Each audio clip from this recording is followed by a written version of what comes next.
Mga kada, hindi na po mawawala ang AI or artificial intelligence sa pang-araw-araw po nating buhay, lalo na sa mundo ng online content creation. Pero habang tumataas ang gamit nito, dumarami rin po ang mga reports tungkol sa mga kada nating nabibiktima ng mga peking AI-generated content na kumakalat sa internet, tulad na lang po ng nangyari sa ilang celebrities tulad nila Michael V. at Ronnie Liang. Kaya naman mahalagang pag-uusapan natin kung paano natin mapaprotektahan ang ating mga karapatan sa digital world at kung paano maging ligtas ang paggamit ng AI sa content creation. Yes, at para samahan tayong alamin ang mga legal na hakbang kontra illegal AI-generated content, ay makakasama natin si Attorney Christopher Alan Liquigan. Hi, Good morning, Christopher. Welcome to Kada. Attorney Tupe. Umaga. At magandang umaga sa ating mga kada. Good morning sa ating live. Good morning po. At unang-unang tanong namin, paano po ba masasabi na masama yung paggawa natin ng AI-generated contents? Okay, generally yung paggamit naman mga kada nung AI-generated contents, okay lang naman siya. I mean, everybody wants to take advantage of the developments in technology, Yes. di ba? Pero it only goes beyond the purpose kapag ginagamit na natin yung AI to harm, no? Para saktan, either to destroy the reputation of other people o gumawa ng masama gamit yung isang AI entity. Tulad nung nangyari kay Michael V po, na Yes. pinalitan, no? I mean, yung mukha yung ginamit niya, tas yung voice din para sa pag-endorse ng isang product. Yes, Yun, definitely. masama na yun. Definitely, yung palang paggamit ng mukha ng isang tao no, na hindi naman talaga sila, that by itself is Nag-endorse. already wrong. Yeah. Yes. Especially to sell something. Yes. May kaso na po ba tayo for that?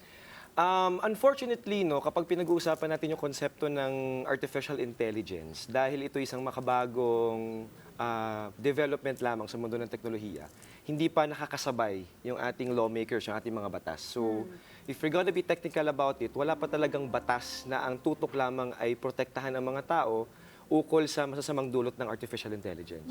But we have a Cybercrime Prevention Act of 2012. So dito naman, tinutulungan na the law seeks to protect people from violations using computer systems. So sa Section 4 nito, may tinatawag na identity theft. So kapag napatunayan na yung isang tao, ginamit yung identity ng iba, and through the use of computer systems, to artificial intelligence, no, AI, pwede siyang pumasok dun sa Cybercrime Prevention Act of 2012. But, you know, yun yung magiging problema. Kasi hindi talaga siya head-on. Hindi siya diretsyong nilalabanan o pinoprotektahan yung tao against AI. So, eventually, feeling ko naman I think meron na nga ngayon na law or bill sa Congress na ang layunin, protektahan yung tao tungkol sa AI. But as we Kailangan na speak, rin yun natin pala. mag-adjust. Yes, no? definitely. Pero meron pa rin naman, may laban pa rin naman. Meron pa rin naman. In fact, mabigat ang penalty ng Cybercrime Act. Pwede po ba nating banggitin kung magkano ilang taon ang pagkakakulong? No, depende to no dun sa violation na ginawa ng isang tao. But the Cybercrime Prevention Act of 2012, vis-a-vis the revised penal code, maaaring makulong ang isang tao mula 6 hanggang 12 taong pagkakakulong. 6 to 12 years of imprisonment. 6 to 12 years. So hindi siya biro, talaga mabigat ang penalty. Attorney, gaano ba kadalas or gaano ba ka-common ngayon, nowadays, sa 2025, yung ganitong kaso? Marami po ba? Ako, you'll be surprised, hindi lang ngayon 2025. There were other cases in the past no, na mga ganito na. Dahil yung cybercrime nga, it prevents a lot of violations using the computer system.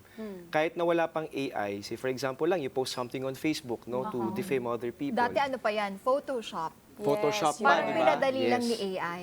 Pinadali lang. Tsaka yung ang masakit lang sa AI kasi ngayon, interactive na, tapos moving pa. So dati kasi photos lang eh. True. Ngayon dahil videos na siya, may voice, and sometimes when people are not, diligent enough to understand that these things are not true, minsan napapaniwala. Totoo. So yun yung mabigat dun sa AI. It's a little more, it's more complicated. It's a little bit, yung effect niya is beyond na the photos that we see online. Tayo po na gumagamit ng AI, halimbawa meron na ngayon yung mga gusto mo mag-photoshoot, meron na yung papalitan lang, ilalagay yung mukha mo, mga ganon. Meron ba tayong ano dyan? Baka makasuhan tayo? Kailangan ba nating mag-alala? Mag-worry? Depende siguro dun, no? May mga applications kasi online that are legitimate. So when you use it and you pay something for it, you pay for the value of using it. Ibig sabihin, lihitin mo. Pero kapag yung isang bagay, halimbawa, say for example, a commercial, and then you change it pinalitan mo, ginawa mo yung mukha mo doon, Yeah. maaari magkaroon ng copyright infringement, or if you use a particular person to endorse a particular product, definitely bawal yon. So aside from the Cybercrime Act, maaaring pumasok din to for violation of competitiveness under the DTI, o maaari din magkakaso sa iba't ibang bagay pa. How about the ChatGPT na alam natin may gumagamit? Ako ginagamit ko si ChatGPT Yes. for IG captions. Yes. Pero meron ba doon na pwede tayong makasuhan na plagiarism? Kasi 'di ba si ChatGPT kinukuha lang din naman yun yung source sa ano, That's 'di an ba? interesting question. Yeah, that's a good question. Well, ang mangyayari nito kasi, because it is a usage of a particular application, no? It's hard for us to say where it was sourced out. So it becomes plagiarism if we can identify where it came from and how verbatim did that person use that particular sentence or phrase, no? But because of ChatGPT, because we don't know where it was sourced from, di natin alam kung saan nanggaling yun eh. You just type it there and then you just see Andun what's na. the result, di ba? yun. So mahirap i-identify kung meron bang someone to be given credit for.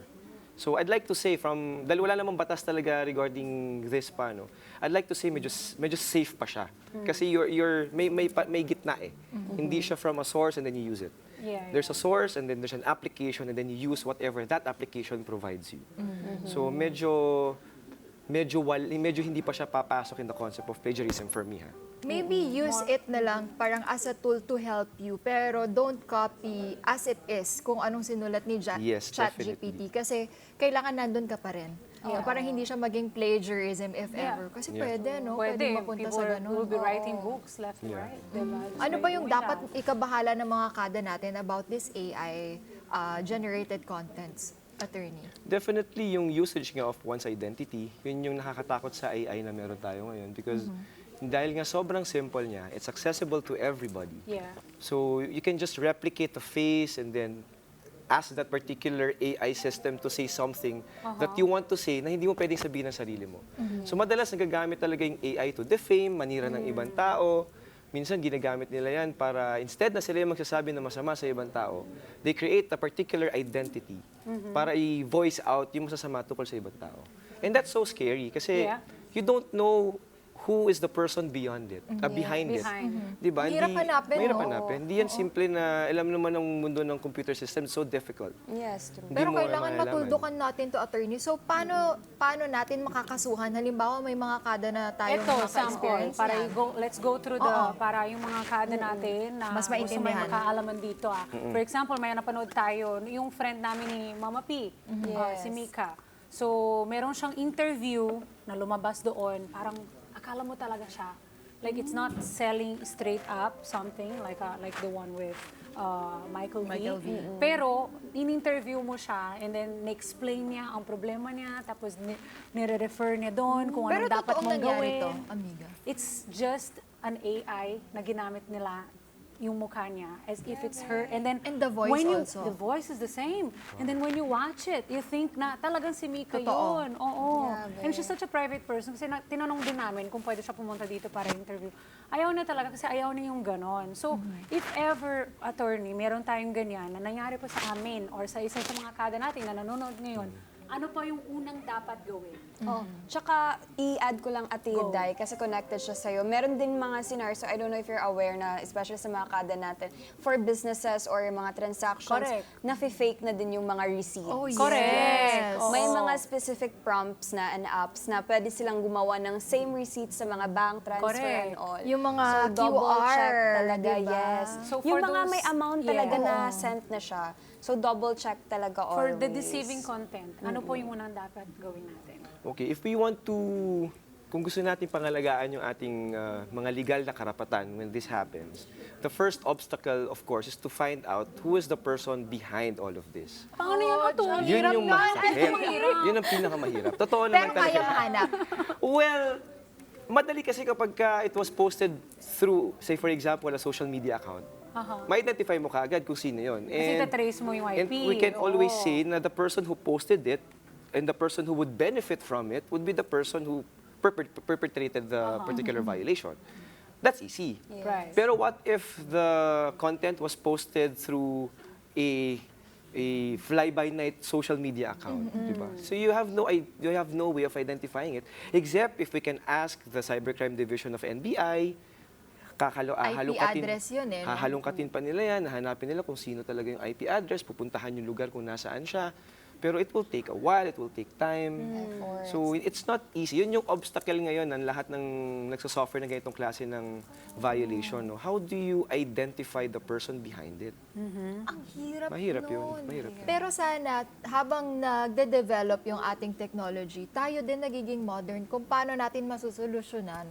No? Kasi ang hirap talaga hanapin ng tao behind it. Paano po yun, yung gano'n naman, sa business? Oo. Kasi pwedeng maraming kaso nangyayari dyan? ganun, attorney. Ano ba yung unang pwede nilang gawin or kanino sila pwede mag-report if mga ganun na cases? That's a good question. Yung NBI, meron silang divisions talaga related to this. Ito yung cybercrime division. In fact, kapag may mga financial transactions pa, halimbawa banks, etc., even the BSP and other financial institutions pwedeng maging involved. No? So marami tayong parameters under the law na pwedeng lapitan, maraming offices. Magre-report? Ayan, so kapag makakada, pag mangyari sa inyo to, pwede kayo pumunta sa NBI, meron silang cybercrime division kung tawagin. So they will help you identify kung ano ba yung mga rights po ninyong na-violate at saan kayo pwedeng pumunta. So yun yung pangunahin talaga, dahil sila yung pangunahing arm ng gobyerno na ang talagang ang kanilang kailangan gawin is to protect people from cybercrimes. So yun talaga. But again, syempre, hindi ito madali. So it will really take time. Attorney, may mga successful cases naman. So far, in Yung my mga dati mong experience, cases. meron naman, like I have a client na, kinikwento ko nga kanina, na photoshop yung mukha niya at ginamit sa isang pahayagan. May mga successful cases naman. But if I can be honest, that case alone took us 5 years to finish. So, Grabe. Ganun So, katagal. hindi Pero ganun naging siya katagal. successful. Naging successful. You know, But it takes a while. it takes a while. Anong nangyari doon? The case is pending, so I cannot really divulge whatever happened. But Sayang naman. Pag-adot, tapos na attorney pag balikan. tapos na, pwede. Maging interesado rin kayo ba, Naging mga ano Kada, promise. Oo. Kasi at least alam Makikita mo naman nila sa balita successful. yun, for sure. Ayun. Oo, At least yun, alam mo diba? may nagiging successful pala sa Correct. case na ganito. Kasi ang hirap, di ba? Walang Na walang mahabol. habol. Tapos tayo naman, attorney, as anong tawag doon? Mamamayan? Mamamayan. Mamamayan. Or as a person just surfing on the internet and then we see something, how do we discern?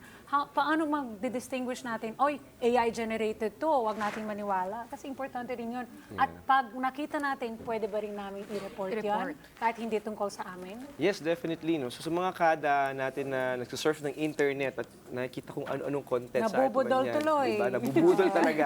Let's be diligent. No? Mas maging mapanuri, mas maging mapag-alam. Number one, let's look at the source. Yun ang pinaka-importante. Saan mo ba ito nakikita? Anong klaseng social media platform ba ito? Let's spend a little bit of time understanding kung lihitimo ba ang mga ito. So from there pala makikita mo na kung totoo o tama ba yung ginagawa. So it always pays off to be a little bit more diligent about things. So maging mapanuri lang mga kada, yun ang naman talagang number one. Siya sa atin, tignan ng mabuti, tama ba to? Tingnan nyo rin kung ano yung sinasabi. And then, bago tayo maniwala, mag-isip 2-3 beses. Ayan. Maraming salamat, Thank you, attorney. May karagdagan pa ba kayong katanungan? girl? Ito na lang, para mabigyan ng info yung mga kada natin, attorney, especially super important yung mga receipts. Kasi nakakatakot. Nakita ko talaga siya, Ate El. Alam mo, sa amin sobrang ha, same. natakot na kami, kaya magkakaroon na kami ng terminal kasi mas doon makikita mo na legit. Kasi yung Yes. iba, tulad namin sa coffee shop po namin, wala pa kami ng terminal. Yung parang doon mo sa scan yung QR. So ngayon, phone lang kami. Siyempre yung mga staff, pinipicturan lang yan. So pwede talagang mapeke yan. Kaya ngayon, we're thinking about doing na the terminal na para at least sure na may receipt, natatanggap talaga. That's a good tip para sa mga There's business owners. ano din ba, attorney, like, ma-verify na legit yung receipt? Ay, Or online transactions. online transactions? Yeah, definitely. No? Yung, especially kapag mga bangko. So, yung mga banks naman, may hotline naman yan na you can always call and ask. No? In fairness naman sa mga bangko ngayon, minsan proactive naman sila. Like, I remember a month ago, my bank called me because there's a pending transaction. So, dahil tumatawag na sila, ma-identify mo na kaagad kung iyo o hindi. Kasi marami dyan yung mga phishing. There are a lot of issues with banking right now. While we acknowledge and we would like everything to be fast and kailangan pa rin talaga magdoble ng tingin. Yeah. And as much as we want to protect everybody from it, nangyayari talaga. So, meron tayong mga hotlines ng bangko. And again, you can call NBI whenever these things happen para maunahan at maprotektahan natin yung ating mga karapatan. Kahit na ginagawang easy or convenient ng AI yung ating araw-araw na gawain, we need to be patient pa rin sa pag-double check. Yes. Yes. Definitely. Thank you so much, Attorney. You're most welcome. Thank you. Attorney, saan ka ba pwede i-follow at i-message natin mga Kada for legal consultation? Okay mga Kada, ma-follow niyo po ako sa aking Facebook, sa aking social media accounts, Attorney Tope Liquigan, at ang aming pong tuloy-tuloy na legal services po ng opisina ni Konsehal Attorney Tope Liquigan is open to everybody. We have an office in the City Hall from 8 to 5. Punta lang po kayo anytime mga kabarangay, and we'll be happy to facilitate all of your problems. Thank you, Thank you, Attorney. Let's get together. Sunday 25. Sunday 25.